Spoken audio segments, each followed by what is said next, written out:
I want to see all of you." My female boss reached out to me with those words. Perhaps because of the alcohol, the skin around her eyes has become reddish. Looking up at me with those slightly inebriated eyes, my heart inevitably raced. Little did I know, she would soon change my life. My name is Mike. I started working at an auditing firm as a certified public accountant, CPA. Being a CPA is considered one of the toughest qualifications, right behind becoming a doctor or lawyer. However, studying for this qualification was never tough for me. That's because I've always loved studying since I was a kid. I'd rather read one more book than play soccer outside with friends. At the auditing firm, I was involved in auditing major corporations and large businesses. It's a high-pressure job where there's no room for errors, but I found it rewarding. The harder you work, the more recognition you get. There's also a chance for promotions and raises, so it's a competitive environment where my colleagues and I would always strive to improve. I loved studying, but I wasn't just a bookworm. I valued my communication with colleagues. I had no complaints about the job or the people I worked with. It was a kind of job where I'd imagine of staying for years and years. So, I never thought I'd be envied by my colleagues. Among my peers, I was considered a fast-rising star. My boss used to say I was competent and had earned a lot of trust from those around me. They were excited about my future. But maybe that was the problem. One of my trusted peers pinned a significant mistake on me. I desperately tried to explain myself, but neither my boss nor my colleagues believed me. At that moment, I felt more despair than shock. The people I trusted, I thought they trusted me too, started pointing fingers at me the moment the mistake came to light. I lost faith in everyone and decided to resign. On my last day, I confronted the colleague who'd framed me. When I asked him why he claimed it was my mistake, he just smirked, saying I was too good at my job and too well liked by our supervisors. I was in the way of his own career advancement. I always believed that being competent and trusted by my superiors were assets. I never thought it could be a reason to be betrayed by someone I considered as a friend. I was speechless. After that, I joined a small CPA firm.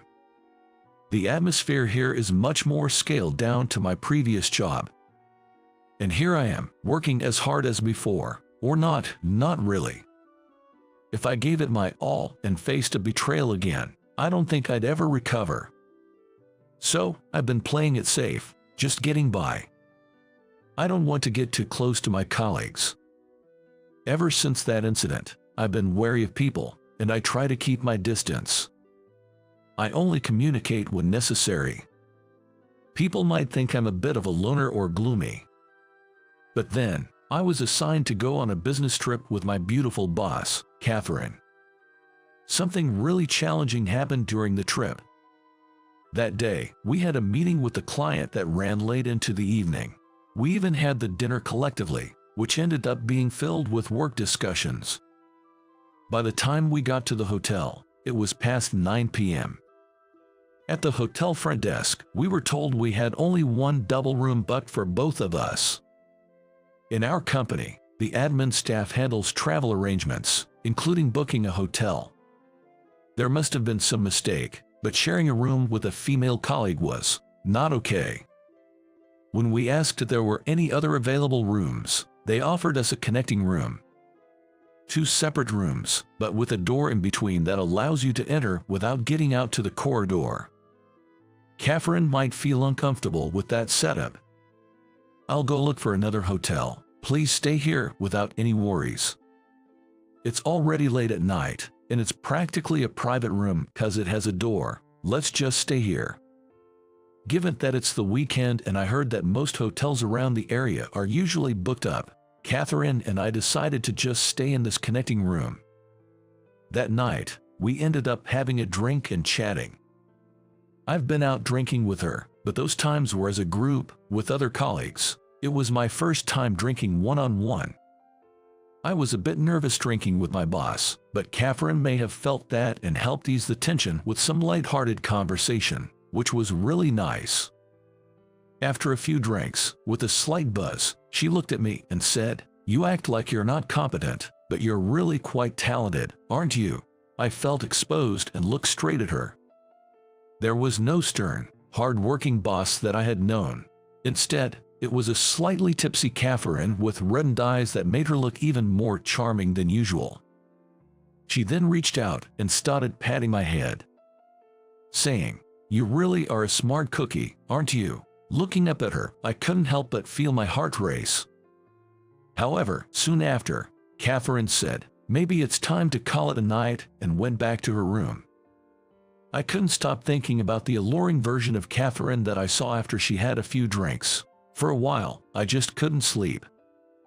Thinking about her sleeping just beyond this wall made my heart race, and I ended up having another drink to help me sleep. The next day, I wasn't sure about how to approach her, but it turned out Catherine didn't remember much from when she was drunk. It was a mix of relief and a tad bit of disappointment. "I think you mentioned something about me being talented," I tried to joke. But Catherine looked at me very seriously and said, "That was from the heart."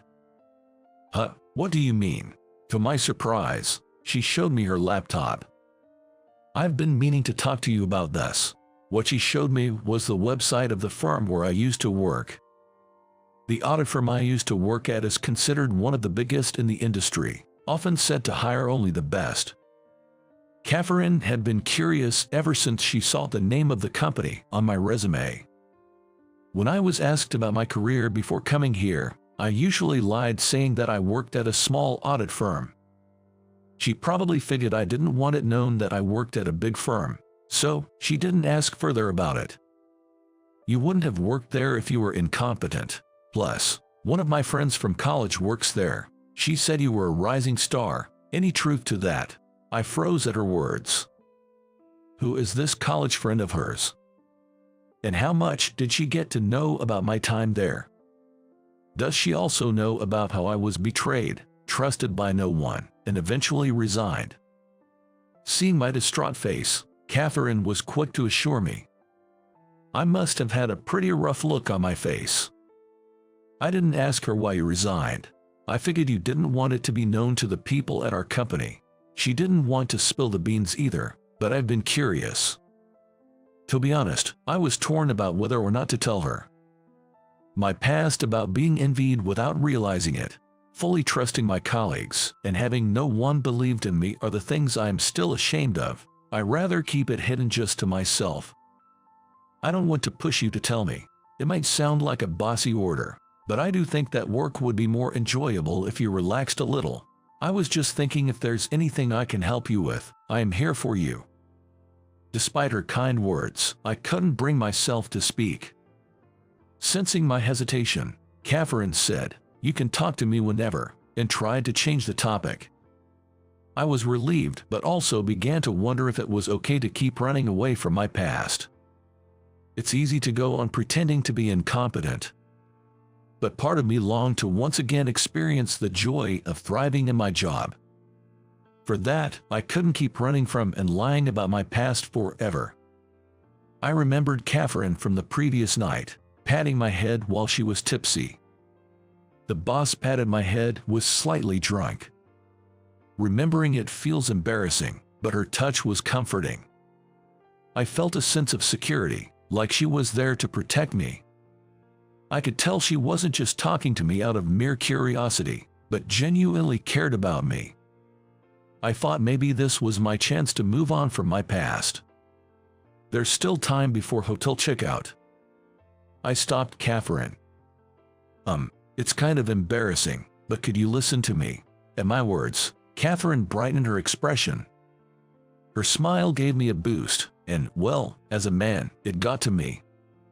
I thought I'd be nervous, but maybe it was thanks to the hot coffee Catherine got for me. I was able to talk about my past more at ease. Being betrayed, resigning because no one believed in me. Catherine just listened, without interrupting me. I know it's weird for me to say this, but I think I've grown up being pretty good at study and work, but I guess I wasn't great at building relationships. So, in my current job, I pretended to be incompetent so I wouldn't get hurt again. If I got betrayed, it'd hurt, so I tried not to get too involved with anyone. I'm kind of a coward. I'm just that kind of guy. When I finished talking, Catherine started pointing out all my flaws. You're really good at planning and doing your work on time, always punctual and never cutting corners, but sometimes you skip lunch, right? The person at the next desk was worried about you. That's a minus. Your desk is always tidy, so you're organized. Whenever you work on making documents, it's so logical, and all the bosses, including me, appreciate it. But you sometimes help others with their work, don't you? And that increases your workload. You could ask others to help with all of the tasks more, but everyone's been worried if they're not reliable enough. And then, I think I was so shocked that my mouth was hanging open. She completely exposed my hidden feelings. Where are you going with this? Catherine just smiled. I thought you didn't understand your own worth when you said you were just that kind of guy. What I just said is what I think, and also what everyone else thinks. You might have tried to hide it, but being good or bad at work isn't really something you can hide. Everyone notices that you're competent and serious about your job, but they also felt like you intentionally keep your distance, so it's hard for them to approach you. I was surprised that not only Catherine, but also my colleagues noticed. And everyone pretended not to notice out of consideration for me. From what she said, it seems I've been making them worried. You should trust those around you more. Maybe in your previous job, no one believed in you, but maybe it's different at this job. Isn't it up to you, Mike? Everyone might be waiting for you to tear down that wall. Knowing that everyone sees both my strengths and weaknesses made me feel assured, like a weight lifted off my shoulders. Everyone has been watching me, haven't they? I mumbled to myself. Catherine laughed. You're just realizing that now. Everyone has always recognized your abilities and wanted to get along with you. You should be more confident in yourself. You'll enjoy work more if you do. I was glad I came on the strip with Catherine. I really felt that. For the first time since I resigned, I felt that I wanted to get close to everyone at work and contribute to the team. After that, I stopped being so pessimistic, thinking no one would trust me. I began to communicate more actively with my colleagues and started to propose some feedbacks for projects. Thank you for your support. I appreciate your work. Such words began to fly between me and my colleagues. I felt joy each time such exchange of kind words happened, and the trust between me and my colleagues started to grow. Being able to work with excitement again felt truly wonderful. One day, embezzlement was discovered at a certain company. It was a company our office had audited. The CEO was a nice, friendly guy, but he was tearfully wondering if he had to shut down his company. We wanted to help him, so we voluntarily discussed with him and advised what he could do for company management and internal reconstruction. I took the lead in that. I thought I could make use of what I've studied and my past experiences.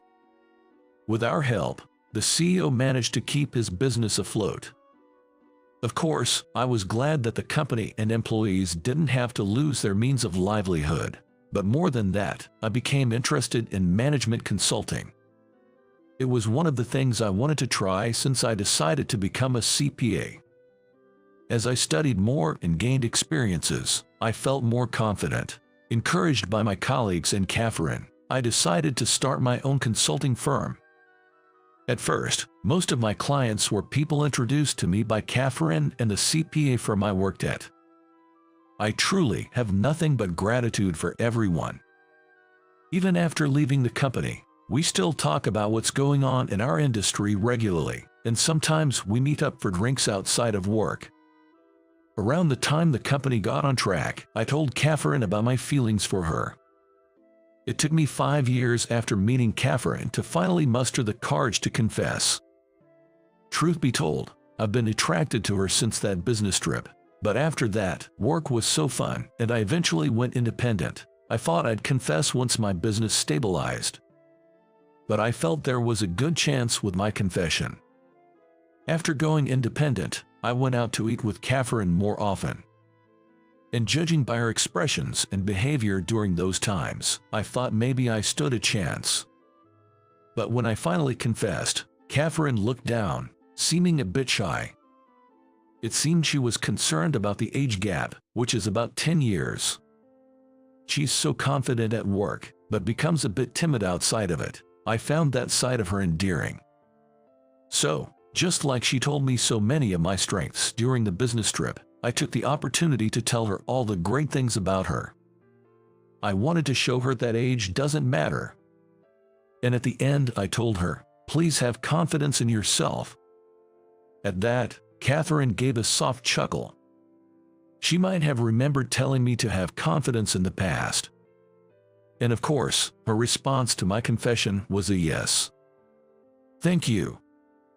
It makes me feel shy a bit, but I'm looking forward to this new chapter with you. I understand that there might be times when Catherine feels a bit insecure. But during those times, I hope we can always believe in each other, acknowledge our strengths, and remind each other to have confidence. That's the kind of relationship I desire.